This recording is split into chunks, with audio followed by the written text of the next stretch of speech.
Bismillahirrahmanirrahim. Assalamualaikum warahmatullahi wabarakatuh. Waalaikumsalam warahmatullahi wabarakatuh. Teman berbuka yang dirahmati Allah Subhanahu wa taala, puji syukur kita ucapkan kepada Allah Subhanahu wa taala.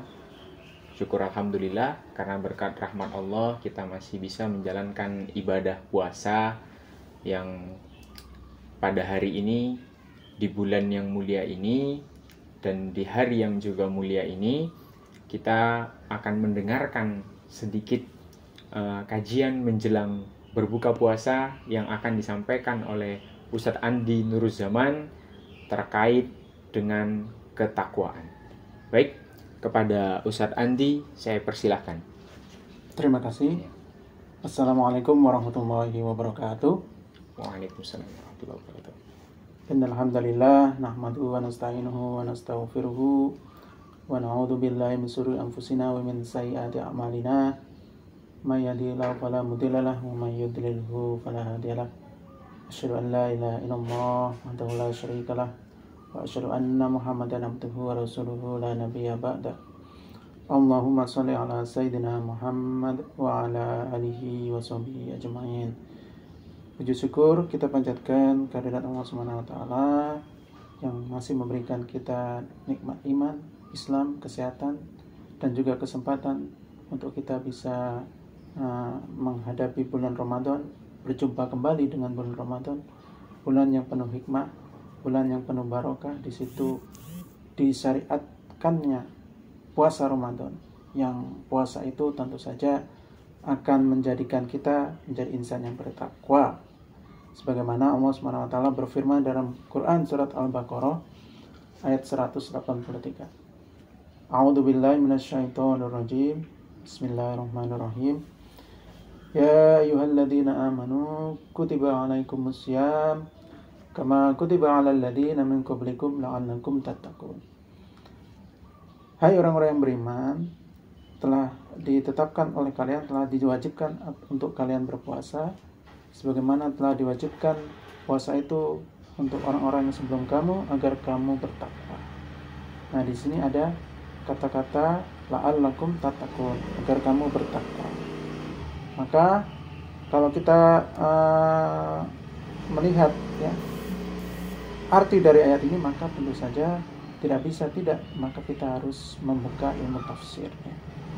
Maka terkait dengan tafsir Quran surat Al-Baqarah ayat 183 ini, kita bisa melihat di dalam bukunya Syekh Abdul Bakar Al-Jaziri ya, yang mana dalam memaknai frasa la'allakum tattaqun ini ya, adalah artinya bahwa ya Allah Subhanahu wa taala itu mempersiapkan kalian ya untuk bisa menjalankan semua perintahnya dan menjauhi larangannya. Teman berbuka yang dirahmati oleh Allah, kemudian kalau kita menilik lebih lanjut ya terkait dengan takwa ini ya, maka kita akan mendapati bahwa takwa itu mempunyai ciri-ciri ya. Disitulah kita bisa melihat ya bahwa ciri-ciri orang yang bertakwa menurut ulama Syekh Imam Ali As-Sabuni mengutip pernyataan dari Imam Al-Hasan Al-Basri bahwa beliau menyebutkan bahwa takwa itu adalah bahwa yang disebut takwa ya, mereka takut terhadap apa yang Allah Subhanahu wa taala telah larang atas diri mereka. Kemudian yang kedua terkait dengan menunaikan apa saja yang Allah Subhanahu wa taala wajibkan atas diri mereka. Sehingga dalam hal ini takwa itu bisa kita kerucutkan, bisa kita fokuskan bahwa terkait dengan larangan dan kewajiban. Yang mana terkait dengan kewajiban harus kita laksanakan, kemudian terkait dengan larangan harus kita tinggalkan. Nah, teman berbuka yang dirahmati Allah, kalau kita melihat keadaan di sekitar kita ya, kita bisa mendapati bahwa terkait dengan takwa ini yang bukan disebut takwa ya apabila kita itu melakukan sholat ya, kemudian melaksanakan puasa di bulan Ramadan, kemudian juga menunaikan ibadah haji di tanah suci Mekah ya. Sementara kita di sisi lain juga melakukan kemaksiatan, ya. Misalnya ya, memakan riba, ya. Yang mana saat ini riba sudah merajalela di seluruh kaum muslimin, ya. Yang mana setiap transaksi yang ada yang dilakukan oleh kaum muslimin itu tidak bisa lepas, ya, dari adanya riba. Kemudian juga maraknya suap dan korupsi, ya. Yang mana korupsi yang paling mutakhir saat ini ya terkait dengan pajak, ya. Yang mana disinyalir oleh PPATK sampai ada transaksi mencurigakan, ya, di Kementerian Keuangan yang jumlahnya triliunan rupiah. Nah, ini juga merupakan kemaksiatan yang luar biasa, ya, yang terjadi di negeri ini. Demikian juga kezaliman yang dilakukan oleh penguasa, ya, terhadap rakyat, ya, terkait misalnya dengan harga BBM yang terus-menerus naik, ya. Kemudian juga kebutuhan pokok yang terutama di bulan Ramadan ini, ya, harganya juga merangkak naik terus, ya. Itu menunjukkan bahwa adanya kemaksiatan yang dilakukan oleh penguasa terhadap rakyat. Nah, ini juga harus kita pahami, ya, bahwa tidak cukup, ya, kita hanya melakukan ibadah ritual saja, ya. Tapi juga dalam hal ini kita juga harus memaksimalkan bahwa tidak boleh sekaligus kita melaksanakan ketaatan dan juga melaksanakan kemungkaran. Nah, itu merupakan hal yang dibenci oleh Allah. Nah, maka wujud dari takwa itu selain kita melaksanakan ketaatan, baik itu terkait dengan ibadah, kita juga dalam waktu yang sama juga tidak boleh melakukan sesuatu yang dilarang oleh Allah SWT yang telah saya sebutkan tadi. Dan juga terkait dengan syarat Islam yang berada di luar ibadah ritual, ya. Misalnya terkait dengan muamalah, ya, terkait dengan transaksi-transaksi yang kita lakukan di tengah-tengah masyarakat, ya. Nah, itu tidak boleh tidak, maka harus ada sebuah semangat, ya, bahwa apa yang kita lakukan sehari-hari itu harus selalu sesuai dengan apa yang diperintahkan Allah. Ketika itu adalah sebuah larangan, harus kita tinggalkan. Dan ketika itu sebuah perintah, maka harus kita laksanakan. Kemudian kita juga harus memperhatikan bahwa bukan takwa namanya jika kita masih menyekutukan Allah SWT dengan makhluknya. Baik dalam konteks akidah, ya, dalam konteks keimanan kita, ya, akidah, termasuk juga dalam hal ibadah, ya. Maka ketika kita masih meyakini bahwa hukum-hukum selain yang diturunkan oleh Allah SWT itu adalah hukum yang baik, sedangkan hukum yang berasal dari syariah itu tidak boleh dilaksanakan dalam kehidupan berbangsa dan bernegara, ya, maka itu merupakan sebuah bentuk kemaksiatan, ya. Bahkan kalau sampai meyakini bahwa hukum buatan manusia itu lebih baik dari hukum Al-Quran, itu sudah sampai kepada kesyirikan. Nah, itu yang harus kita pahami. Tidak boleh kita berbuat seperti itu, ya. Sebagaimana Allah berfirman dalam Quran surat At-Taubah ayat 31. A'udzubillahi minasyaitonirrajim. Ittakhadhu ahbarahum wa ruhbanahum arbaban min dunillah. Orang-orang Yahudi dan orang-orang Nasrani telah menjadikan para pendeta dan rahib mereka sebagai Tuhan-Tuhan selain Allah. Nah, maka di dalam Quran surat At-Taubah ini disebutkan perilaku yang dilakukan oleh orang-orang selain Islam, yaitu oleh orang-orang Yahudi dan Nasrani, bahwa mereka itu menjadikan para pendeta dan rahib mereka itu sebagai Tuhan-Tuhan selain Allah. Nah, kalau dulu yang diikuti oleh para pendeta dan rahib-rahib Yahudi dan Nasrani itu adalah pendeta-pendeta mereka, ya, maka untuk saat ini bisa kita identikan dengan kaum muslimin, ya, bahwa kaum muslimin itu yang kini diikuti adalah penguasa dan wakil rakyat, yang mana penguasa dan wakil rakyat itu mengharamkan apa yang telah dihalalkan Allah dan menghalalkan apa yang diharamkan oleh Allah, ya. Jadi kebalikannya, ya. Jadi ketika Allah Subhanahu wa taala itu misalnya melarang riba, ya, maka para penguasa itu justru menghalalkan riba atau justru bahkan malah mewajibkan riba. Nah, itu sangat luar biasa, ya, dibenci oleh Allah Subhanahu wa taala, ya. Sampai-sampai orang yang tidak menjalankan riba itu sampai ada sanksi hukumnya. Nah, itu menunjukkan bahwa riba itu justru diwajibkan, ya. Nah, ini merupakan pemurtabalian dari keterikatan kita kepada Allah Subhanahu wa taala, yang bahwa harusnya kalau ada suatu kemungkaran harus kita jauhi, ini justru ketika ada kemungkaran justru malah kita jalankan. Nah, ini merupakan hal yang dibenci, ya, sangat dibenci oleh Allah Subhanahu wa taala, ya. Bahkan kita bisa melihat sekarang, ya, kondisi negeri ini sudah terlilit utang lebih dari 7.000 triliun, dan utang itu bentuknya adalah pinjaman. Dan kalau dilihat dari hukum syariah, pinjaman itu yang ada bunganya itu disebut sebagai riba, dan itu hukumnya adalah haram, ya.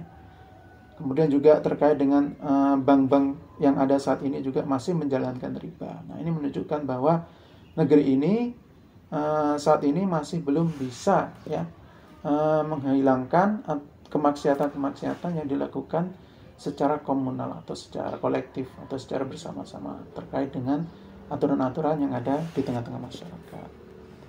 Nah, teman berbuka yang dirahmati oleh Allah, ada sejumlah tanda dari takwa, sebagaimana dalam tausiah dari Zubair bin Al-Awwam, ya, salah satu sahabat Nabi SAW, bahwa beliau menulis surat untuk nasihat dirinya sendiri. Dalam surat itu beliau menyatakan, amma ba'du, sesungguhnya orang-orang yang bertakwa itu memiliki sejumlah tanda, yang mana diantaranya adalah satu, sabar, ya, dalam menanggung derita. Kemudian yang kedua, ridho terhadap qada atau ketetapan dari Allah Subhanahu wa taala. Kemudian yang ketiga adalah mensyukuri nikmat, dan yang keempat adalah merendahkan diri atau tunduk di hadapan hukum-hukum Al-Qur'an. Terkait dengan apa yang diwajibkan di dalam Al-Qur'an, maka harus tunduk, ya, dan dilaksanakan. Kemudian apapun yang dilarang di dalam Al-Quran, maka harus tunduk, yaitu dengan meninggalkannya.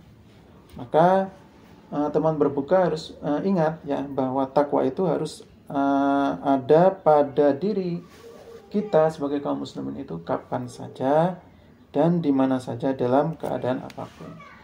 Sebagaimana Rasulullah SAW bersabda, bertakwalah engkau dalam segala keadaanmu. Nah, kembali kita merujuk kepada pendapat ulama terkait dengan kata bertakwalah dalam segala keadaan. Maksudnya dalam segala keadaan ini adalah baik itu dalam keadaan lapang dan sempit, atau juga dalam keadaan senang atau susah, atau juga dalam keadaan yang gembira, meskipun juga dalam keadaan tertimpa bencana, ya.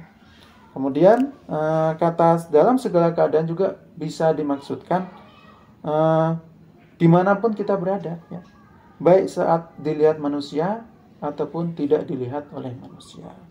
Nah, itu adalah perwujudan dari takwa, ya, yang mana takwa itu bukan hanya sekedar dalam arti sempit, tapi juga dalam arti luas. Baik itu dilihat manusia ataupun tidak dilihat oleh manusia, baik dalam keadaan susah maupun dalam keadaan lapang, ya. Kemudian teman berbuka yang dirahmati Allah, kita juga bisa melihat apa yang dikatakan oleh Abu Bakar As-Siddiq, ya, sahabat Nabi SAW yang terkemuka, bahwa beliau berkata, ketahuilah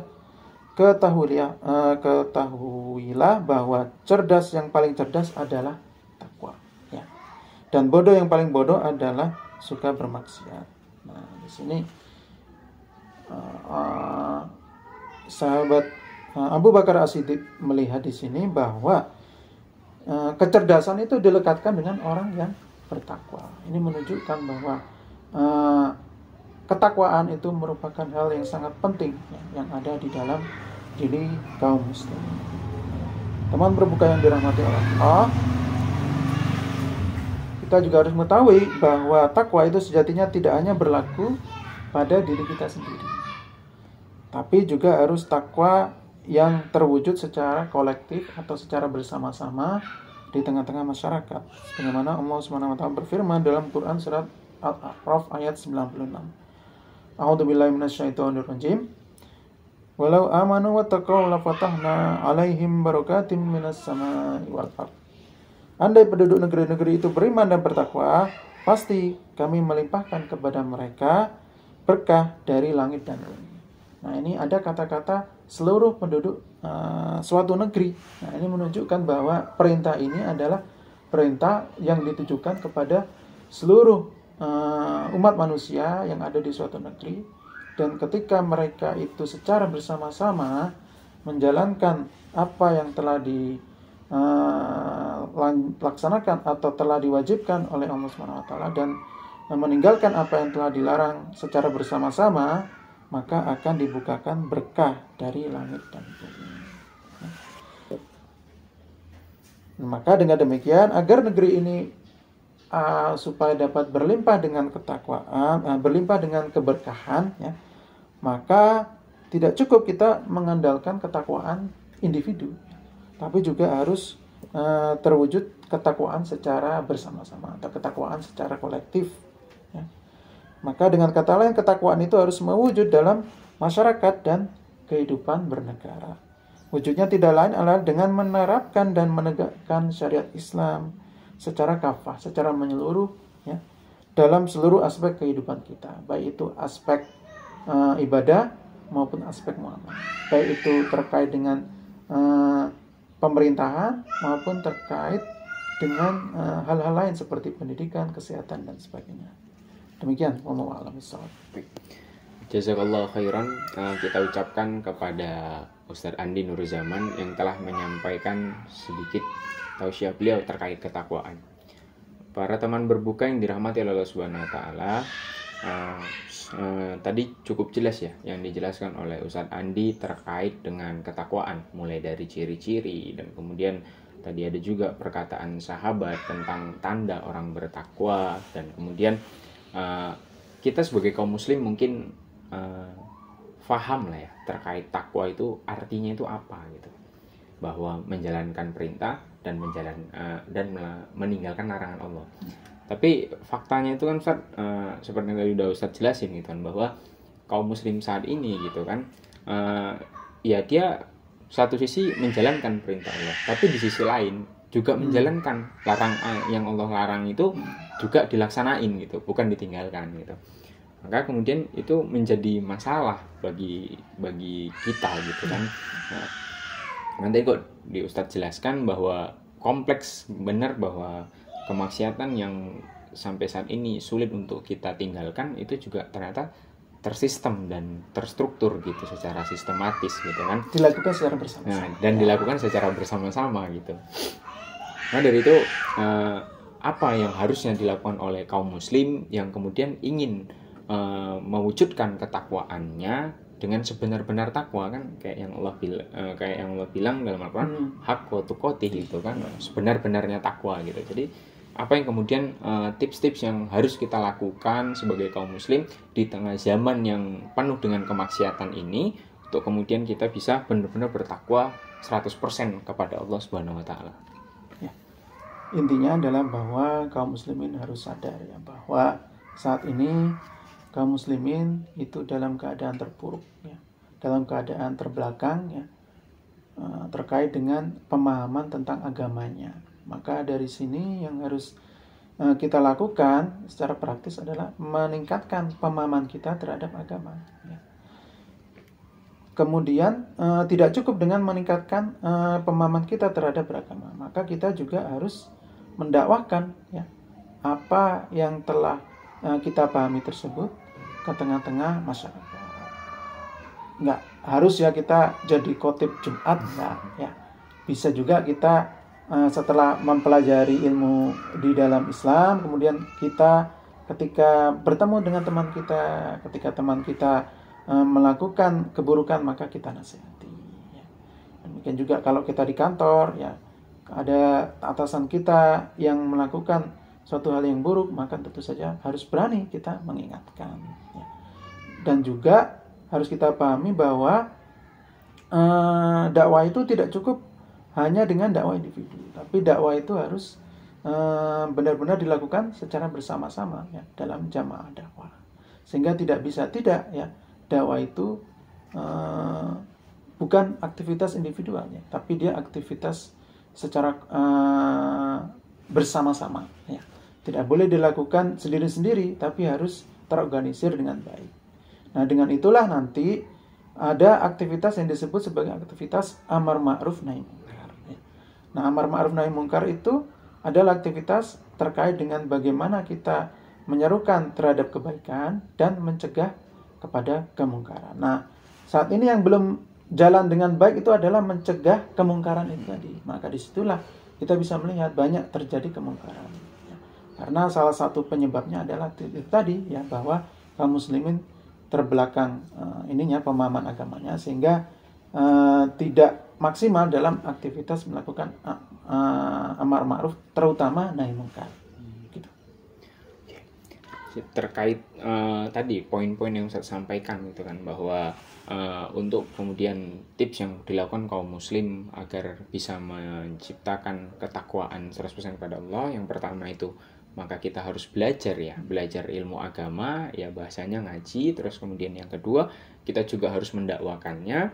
Nah, terus di poin ketiga ini yang poin penting ya, dakwah jamaah itu, dakwah jamaah, dakwah berjamaah. Karena kalau kita lihat banyak pendakwah tapi hanya berdakwah secara individu, sehingga kemudian tidak terorganisir dan tidak secara berjamaah gitu. Itu gimana San, melihat fenomena seperti itu? Dan bahkan ada yang mencukupkan hanya dengan berdakwah secara individu, maka dia sudah mencukupkan sampai di situ. Kemudian tidak berjamaah berdakwanya gitu, artinya bergabung dengan jamaah-jamaah dakwah seperti itu. Dia mencukupkan bahwa saya sudah berdakwah, saya sudah belajar ilmu agama, dan saya juga sudah mendakwakannya. Sudah, dia ada mungkin sebagian gitu ya, sebagian besar gitu mencukupkan sampai di situ gitu, terkait dengan berdakwah tadi gitu. Itu gimana San untuk menanggapi fenomena yang seperti itu? Kita bisa melihat kalau kita umpamakan kita berada di sebuah kapal ya. Kalau ada orang yang melubangi kapal, apakah kita tinggal diam? Kalau kita tinggal diam, dia melubangi kapal, ya, maksudnya dia itu posisinya di bawah kan, dia membutuhkan air, dia nggak mau ngambil air itu sesuai aturan. Sesuai aturan itu seperti apa? Ya naik dulu, kemudian airnya diambil. Dia nggak mau, dia langsung melubangi kapal untuk dapat air. Nah, seperti itulah kita bisa melihat fenomena masyarakat kita. Ya. Jadi masyarakat kita itu terkait dengan kapal tadi itu membiarkan orang-orang yang melakukan kerusakan tadi. Ya. Maka tentu saja yang harus dilakukan adalah tidak cukup hanya dengan satu orang ya, yang dia itu mengingatkan untuk tidak melubangi kapal tadi, tapi juga harus banyak orang dan lebih banyak orang lagi supaya nanti ada kontrol sosial ya di tengah-tengah masyarakat. Artinya bahwa masyarakat itu lama-kelamaan ya itu akan sadar ya bahwa yang dia lakukan itu adalah hal yang merusak masyarakat, sehingga dia tidak melakukannya. Maka disitulah semangat kita untuk melakukan amar ma'ruf nahi munkar tadi, supaya tidak banyak atau bahkan tidak ada orang yang berusaha untuk melubangi kapal tadi.